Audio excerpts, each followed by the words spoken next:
it's not enough just to talk about it every day. We've got to execute better, and that's our job as a coaching staff, to make sure we're connecting with the players and getting them in the right spots on the floor, and so that was what today was about. To me, probably the most unlikely thing that happened last night was Draymond getting the 8-second violation. What was going on?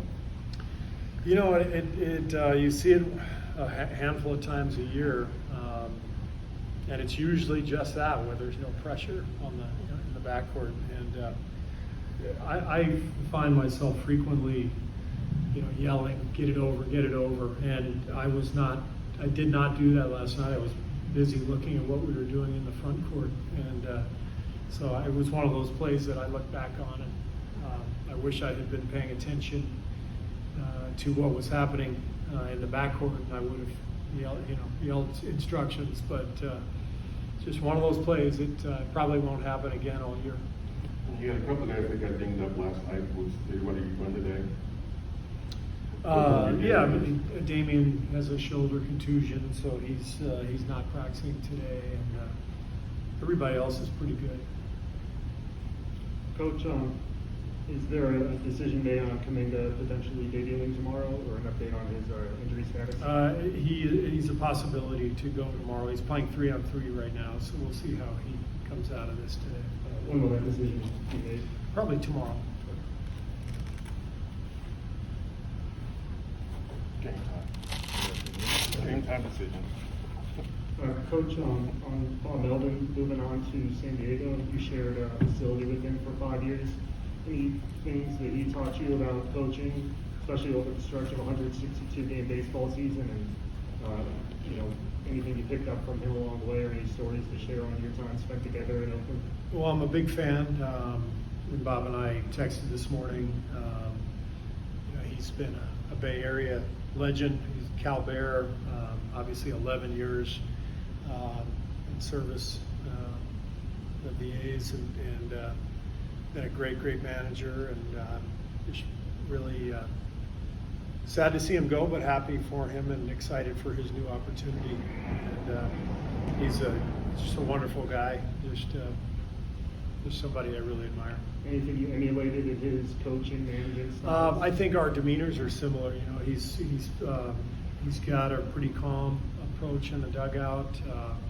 Seems to have a really good manner with the players. Seems to communicate really well. So somebody I've always admired, and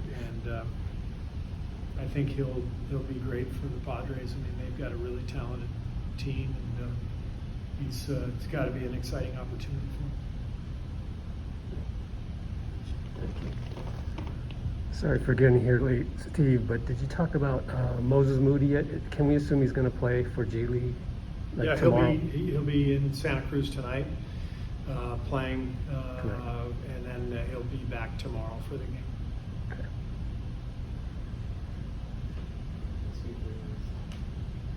I've got some Zoom questions. Anthony, you got your hand up?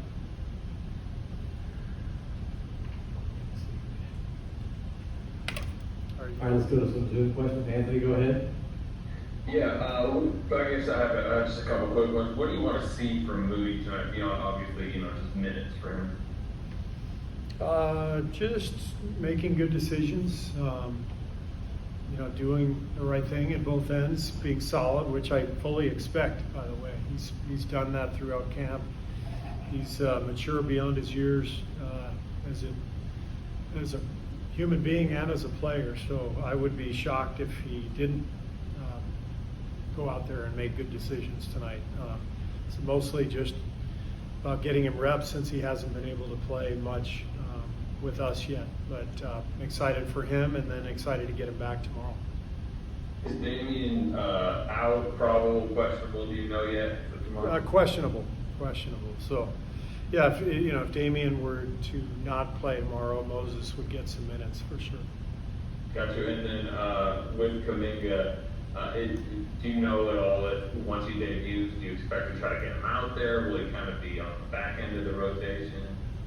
Yeah, we'll see. It just depends on how the game goes.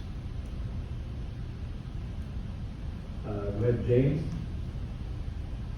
Hey, Coach, great start, winning games, only one setback. Can you just talk about the foundation of Warriors basketball and again, moving forward, and you'll see Oklahoma? Yeah, I mean, we've had 5 games. We could have won them all. We could have lost them all. So we need to look at it, big picture.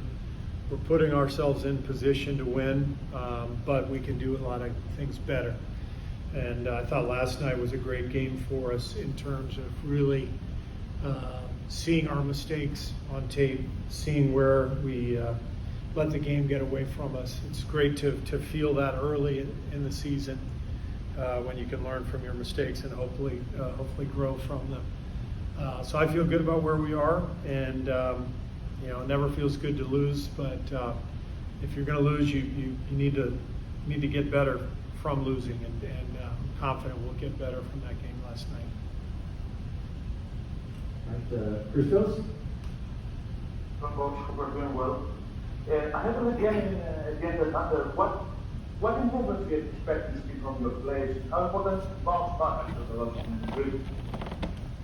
Mainly turnovers, and today's film session was largely about offensive execution, why we were turning the ball over, the positions we were putting ourselves in, that sort of thing. So hopefully we'll have a much better outing tomorrow as it relates to our execution.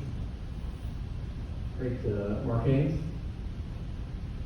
Hey, Coach, I know you talked about, how you're never surprised about Steph making crazy shots, but the one he made yesterday, the 1-foot floater from the 3, he looked surprised. Did this one catch you by surprise at all this time? Nothing catches me by surprise anymore with Steph.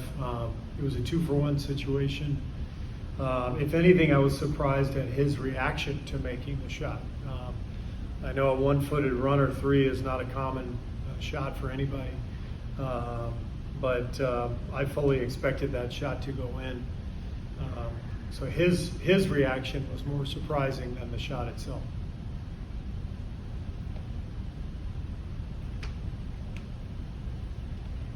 Is there a way to draw the line between, for a guy like Jordan Poole, between teaching and correcting, and when he has a tough stretch, I mean, how do you sort of try and get him back on the right track?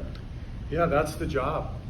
That's much more the job than drawing up a play or drawing up a practice plan. It's communicating with the players and helping them become the best versions of themselves. So that's all in a day's work. And so with every player, you have individual film sessions. Maybe it's 1 clip, maybe it's 10 clips. You have side conversations. There's some give and take. You just try to present a player with an image of, this is what we want from you. This is how you can be successful. And then there's, some ups and downs that go within that. But overall, you just want to see, for a young player like Jordan, you just want to see an upward trend. And we've seen an upward trend. And tough game last night, but he'll bounce back.